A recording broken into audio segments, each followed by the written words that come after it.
여기. 결론부터 말씀드리면 우리가 지금 하는 동네가 가지급금 인정이자 조정명세서거든요. 가지급금이 돈 빌려주는 거잖아요. 그렇죠? 그래서 여기가 실기용. 지금까지 계속 한 건 이론용, 이론용. 좀 쉴까요, 여러분들? 좀 쉬어요? 쉴래요? 일찍 끝날까요? 아무것도 없어? 여러분들. 그냥 여러분들 의견을 그러면 제가 독자할게, 그냥. 됐죠? 저 김정은의 생각하고, 저 그냥 20분까지 할게요. 농담이에요. 일찍 할게요. 자, 보세요. 날씨 되게 좋단 말이에요, 여러분들. 그죠? 여러분들 좋겠지만 저는 7시 수업이 있단 말이에요. 회계 2급 수업이 있어요, 회계 2급 수업. 음, 네, 어저께 성급비용 있거든. 표정들이 안 좋아. 그죠? 어저께 선급비용 천수익 했거든요.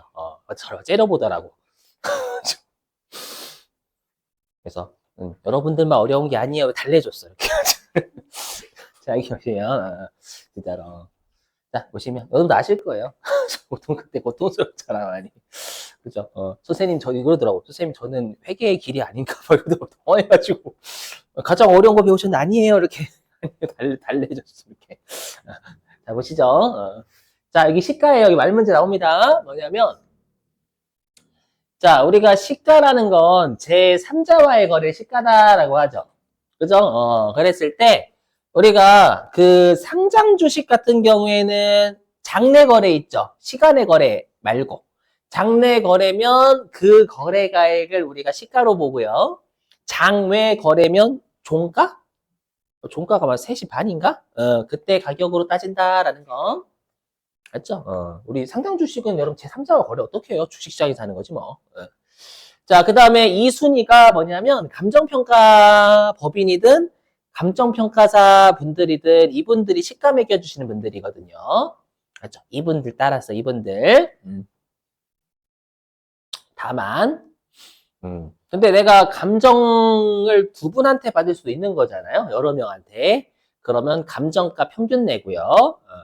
근데 여러분들 그 감정평가사 분들도 시가를 매길 수 없는 게 있거든요. 자산 중에요. 시가 어떤 거 못 매길까요? 주식은 시가를 매길 수가 없어요. 그죠? 감정평가사 분들이 주식의 시가를 매길 수 있잖아요. 그분들은 감정평가사 일을 안 하셔도 돼요.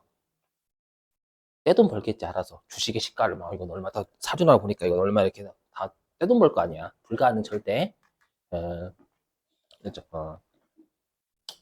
거기 일론 머스크보다 더 부자일 거야. 불가. 자, 그리고 세 번째가 상속세하고 증여세를 상증세라고 하거든요. 그래서 3순위가 상속세, 증여세, 보충적 평가 방법이다라고 돼 있어서 이거를 말로 조합하시면 돼요. 그러니까 뭐 예를 들어 가지고 뭐 비상장 주식은 뭐 상증세상 보충적 평가 방법만 인정한다는 맞는 표현이 되는 거죠. 비상장 주식은 여기도 없고 감정도 못 매기고 여기로 가는 거잖아요. 비상장 주식, 비상장 주식. 그죠? 근데 비상장 주식은 감정가액을 적용한다면 틀린 거고. 그죠? 아무튼 조합하시면 됨. 1순위, 2순위, 3순위. 자, 그리고 이제 우리한테 중요한 건 얘예요. 금전 대차 거래 시가. 자, 뭐냐? 이거예요. 뭐냐면, 내가 업무와 무관하게 돈을 빌려줬어요. 빌려주면 특수관계자한테 이자 받아내야 되잖아요. 그러면 몇 퍼센트의 이자를 받아야 되냐라는 거예요. 이자율. 알죠? 자, 원칙 외우셔야 돼요. 원칙은요. 가중평균 차이비자율이에요. 근데 우리가 어차피 평균 자체가 더해서 하는 거기 때문에 그냥 가중평균이라고도 하고 그냥 평균이라고도 해요, 원래가. 알죠? 자, 그럼 이게 무슨 말인지 설명 좀. 자, 제가 여러분들한테 돈을 빌려드렸대요. 돈을 빌려드리면 받아야 될 이자율을 몇 퍼센트로 할 거냐가 요거거든요. 그러면 제가 만약에 A라는 은행에서 이자율을 10%로 돈을 빌린 적이 있대요. A라는 은행에서 10%로 돈을 빌린 적이 있고요. 그 다음에 B라는 은행에서 이자를 제가 8%로 빌린 적이 있대요. 그러면 평균하면 몇 퍼센트의 이자율로 차입한 거예요? 9%, 10%, 8%니까 9%잖아요. 그럼 평균적으로 9%만큼 차입하고 있죠. 그러면 특수관계자한테 돈을 빌려줄 때도 9%만큼 받아내라라는 거예요. 알죠? 그래서 우리가 좀 이따가 가지급금 할 때 차입금을 입력해요. 가지급금은 분명히 돈을 빌린 거지, 빌려준 거지, 빌린 게 아니거든. 근데 차입금을 입력을 해요. 그 이유는 가중, 평균, 차입, 이자율 계산하기 위해서 그런 거예요. 아셨죠? 아, 여기? 이상하지 않으셔야 돼. 거긴 차입금이 가중평균 차입이자율 자료 던져주는 거예요, 여러분들. 아까 했던 업무보관 자산 쪽은 이자 비용 그쪽 주는 거고, 이자 비용을 볼 거냐 말 거냐. 자, 그 다음에 예외. 이걸 예외를 냈더라고, 최근에. 아, 승질 나가지고. 항상 이런 거 낼 때마다 제가 미안해 죽겠어. 뭐냐면, 여러분들, 우리가 혹시 당좌 대출 이자율이나 들어보셨어요? 나라에서 은행에서 돈 빌릴 때 이자율이 다 다르잖아요. 맞죠? 그럼 우리가 국세청장이 고시를 해요. 평균적인 이자를 딱 내가지고 고시를 하는 이자율을 당좌 대출 이자율이다라고 해요. 알죠? 제가 알기로는 이게 4.6%인가로 알고 있어요. 4.6%인가? 알죠? 아무튼 그래서 시험에서는 제가 그랬지. 그럼 4.6%니까 안 낼 겁니다. 여기 냈어. 당황해가지고 거의 안 냅니다, 여러분. 낸 적이 없었거든. 내가지고 당황했어요. 물론 입력하는 방법은 설명했었지만 당황 많이 했어요. 내겠어요. 이거 가중평균 차이비자율 내겠지 했는데 냈어. 깜짝 놀라가지고 아마 욕했을 거예요. 그렇죠? 그래서 오늘 그것까지 설명할게요. 그거죠? 당해봐야 저도 설명을 해요. 되셨죠? 자, 그러면 이제 가지급금 인정이자 설명 여기가 실기예요. 자, 그럼 우리가 가지급금이라는 건 특수관계자한테 업무와 무관하게 빌려준 금액이었잖아요. 맞죠? 그랬을 때 요 인정이자가 뭐냐면 특수관계자한테 업무와 무관하게 빌려줬을 때 받아야 될 이자가 얼마냐라는 걸 인정이자라고 해요. 그렇죠? 시가이자. 어떻게 구하냐? 여기. 제가 업무와 무관하게 빌려준 게 있을 거 아니에요? 가지급금. 거기에다가 이자율, 시가 이자율을 인정이자율이라고 해요. 요게 아까 있던 원칙 가중, 예외 당정 그거예요, 그거. 그렇죠? 근데 제가 만약에 여러분들한테 돈을 빌려드린 게 작년이야. 그러면 이 이자는 1년치 이자야 되는 거잖아요. 받아야 될 시가 이자는. 근데 제가 여러분들한테 12월 1일 날 빌려드렸어요. 돈을. 그러면 받아야 될 시가 이자는 한 달치만 계산이 돼야 되잖아요. 즉 기간 고려해야 된다라는 거예요. 그래서 적수요. 알죠? 그래서 여기서도 적수를 구하는 게 세법상 숫자 구하기 위한 거예요. 그냥 아셨죠? 적수 너무 신경 쓰지 말기. 자, 그랬을 때 우리 그리고 여기 차액인데요. 중요해요. 여기 뭐냐면 여기 인정 이자하고요. 이자 수령 약정액과의 차이예요. 무슨 말이냐? 내가 받아야 될 이자가 1억이라고 가정해 볼게요. 1억인데 8천만 원을 받은 거예요. 8천만 원. 그렇죠? 그럼 2천만 원만큼 이득을 준 거잖아요. 그렇죠? 그런데 받아도 되지만 받기로 약정해도 돼요. 약정. 8천만 원 받을게요 라고 해도 되는 거예요. 아셨죠? 그 정도? 그렇죠. 시험에서 수령했다라고 해도 넣으시고 8천만 원 약정했다라고 해도 넣으시는 거예요. 아셨죠? 일단 이 뒤는 생략할게요. 그 뒤가 되면 이제 세무사 회계사가 돼버려. 그 다음부터는 생략.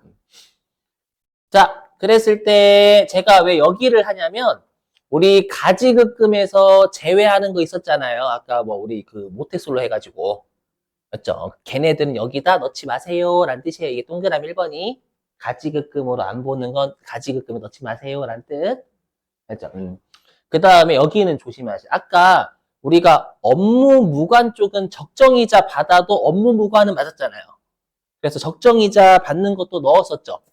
근데 여기는 부당행위 쪽이니까 특수관계자와의 거래에서 손해본 것만 제재해요. 여기는 적정이자 받으면 손해가 아니니까 당연히 가지급금을 안 본다라는 거예요. 뭐 이거 컴퓨터 계산해 줄 겁니다, 여러분들. 자, 그 다음에 인정이자율은 네, 이미 열심히 설명드렸고, 원칙은 가중평균, 예외는 당좌대출 이자율. 요거 아니 아까 했던 건 넘어가고요. 자, 그 다음에 이것 좀 외워주셔야 돼요. 뭐냐면 요거 암기. 요 가중평균 차입 이자율에서요 제외되는 게 있어요. 그러니까 여러분들이 얘는 실기 때 나오면 차입금에 넣으시면 안 된다라는 거예요. 뭐냐면 여기 특수관계자로부터의 차입금이래요. 이건 시가가 아니에요. 특수관계자한테 돈 빌리는 게 뭐 시가예요? 은행한테 빌려 시가인 거지. 그죠? 그래서 뭐 자회사인 누구한테 빌렸다 이렇게 하면 걔를 없애야 돼요. 그죠? 좀 이따 같이 할 거고.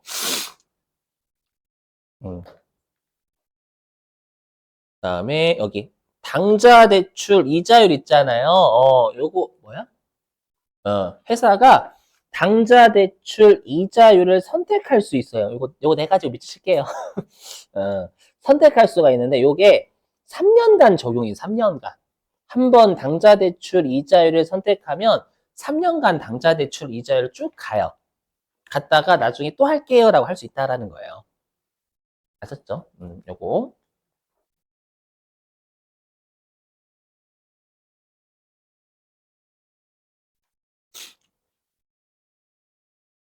됐죠, 여러분들? 넘어가고요.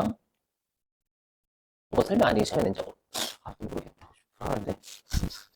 설명할게, 이거. 혹시 몰라서 불안해, 또 갑자기.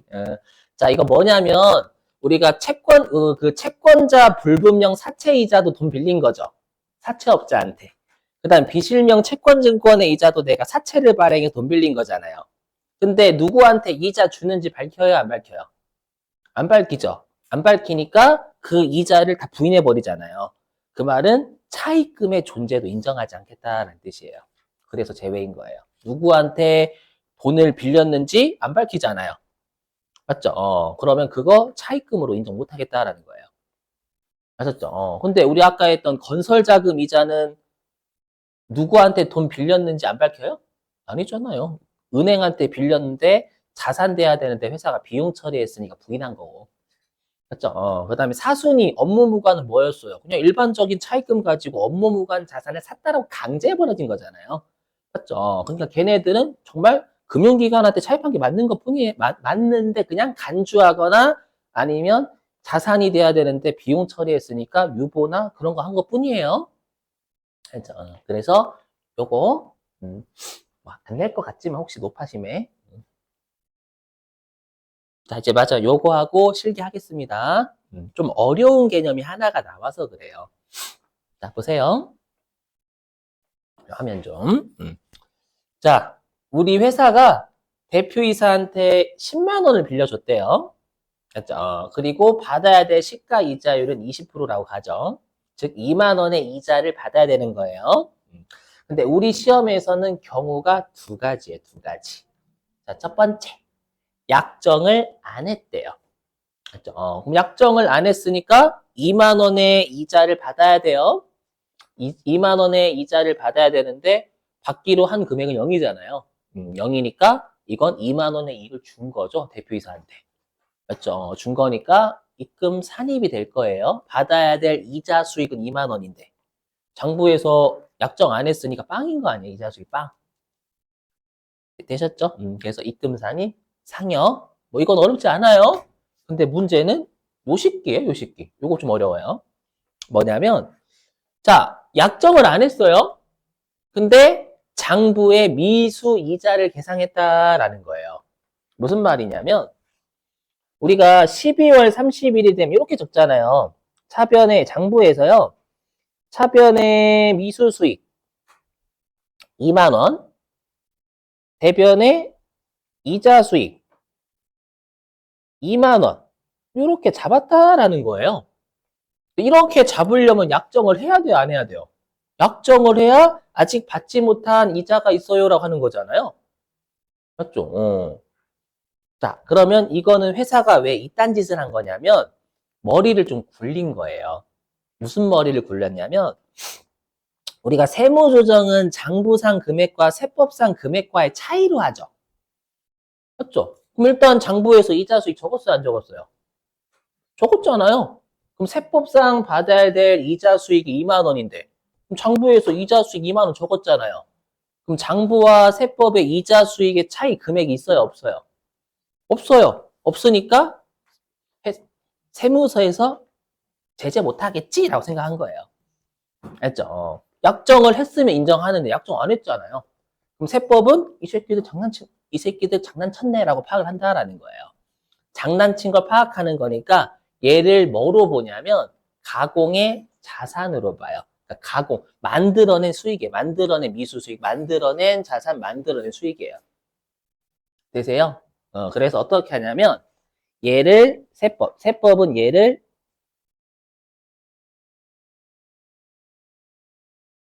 부인해버려요. 이렇게 장부에서 처리한 걸 세법이 이거 너희들이 꾸며낸 거잖아. 맞죠? 세무조정 안 당하려고 꾸며낸 거잖아. 그래서 이걸 취소해버려요.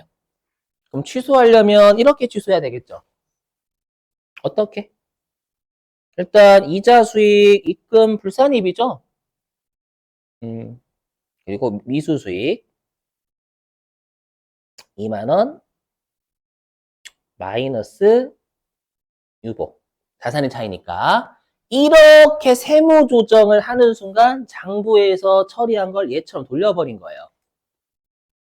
맞죠? 요 세무 조정을 통해서 장부에서 이렇게 분개한 걸 세법이 장부에서 안 한 것처럼 돌려버린 거예요. 이해되세요? 그럼 요 세무 조정을 하는 순간 이제 장부상 분개는 없는 거예요, 이제. 되세요? 없는 거야. 근데 세법은 받아야 될 이제 이자가 얼마인 거예요? 세법상 받아야 될 이자는 2만 원이네, 지금. 받아야 될 이자는 2만 원이에요.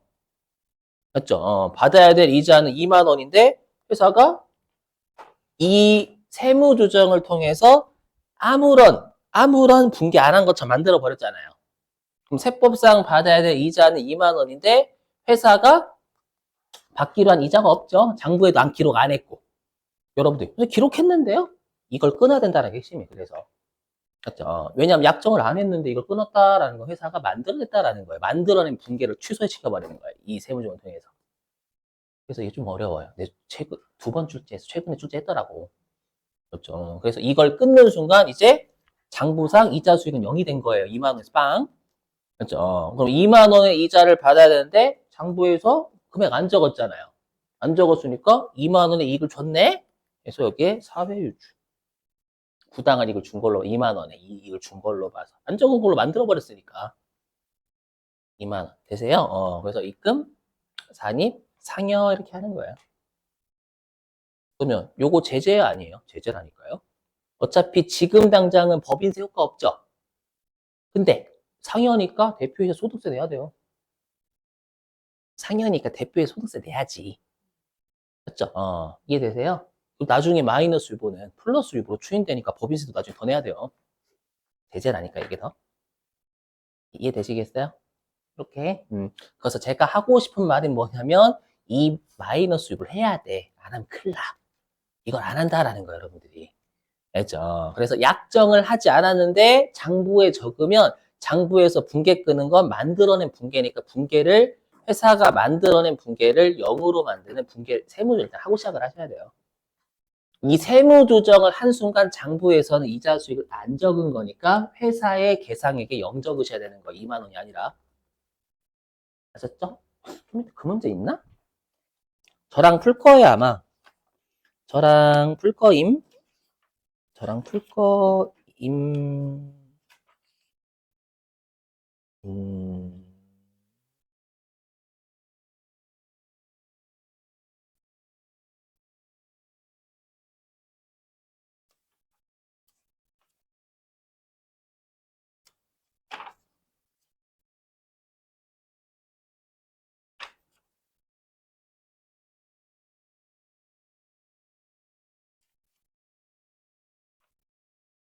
아니면 최근에 나왔나 봐요, 여러분. 미안해요.